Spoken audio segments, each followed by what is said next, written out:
labas. Good morning mga boss. Ito yung third day na nga ba tayo?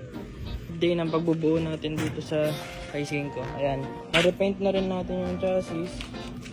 Tapos ito, nalayan ko ng silver kasi may mga gas-gas na yun dyan. So, ang goal ko lang ngayon guys, maitayo natin siya, malagyan natin ng gulong, shock, may kabit yung harness, mga underneath, yung mga tangke niya. Tapos yun yung mga handlebar, kung ano yung mga naka-attach doon. Ito nga pala mga boss, akin alasingin ko. Ayan, dyan pa siya. So ito yung mga gamitin natin bolt. Kulang pa. Kulang pa yung mga sa tapet. Ay sa mga tapet niya.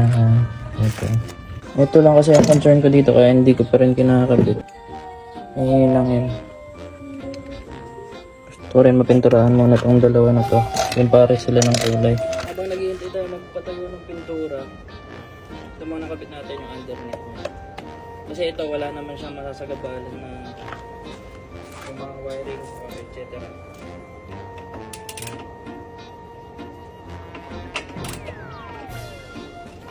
Next natin to guys.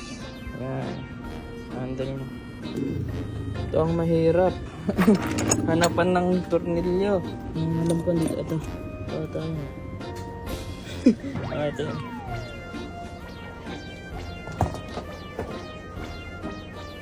Handle ka na tayo. Pwede na. So ayun po. No? Ayan na yung harness. Ito sa baterya. CDI. Tail light. Brake light. Ito sa mga harapan ng mga switch. Coil.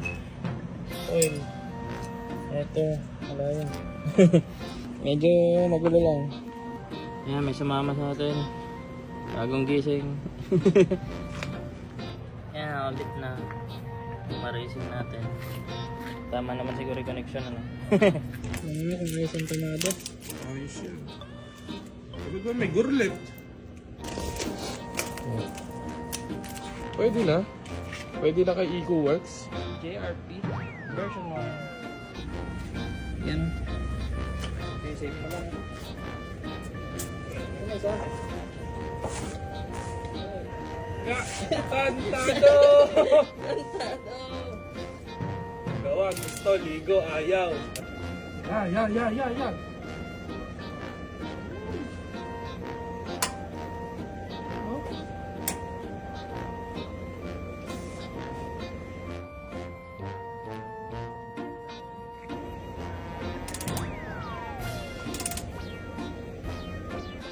So yung mga boss, ito yung mga natapos natin yun.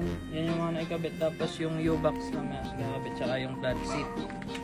Ito, hindi natin maikakabit ngayon kasi nawalan tayo ng damper. I-order na lang natin ang damper. Ayan o, yung nag-iisa doon na maliit. Ito sana may kakabit niya yun. Tsaka ito naman to sa kabit. Ayan niya. Hindi natin may kakabit ngayon yun kasi wala pang damper. So yun muna. Next time ulit. So yun guys, yun muna. Paano? Montage! Just to make it clear, kayo wag kang makulit. Yeah, pinagiling yung babae pababa. Pababa. And she know how to fucking malala. Hanggang kama ganun din yung ginawa. Puro kami maangas pag nakita sa labas. Maluwag lahat, paborito sa taas. Lahat kami dito malupit yung mga sweat. Pag ako nag-doggy lang muna to smooth.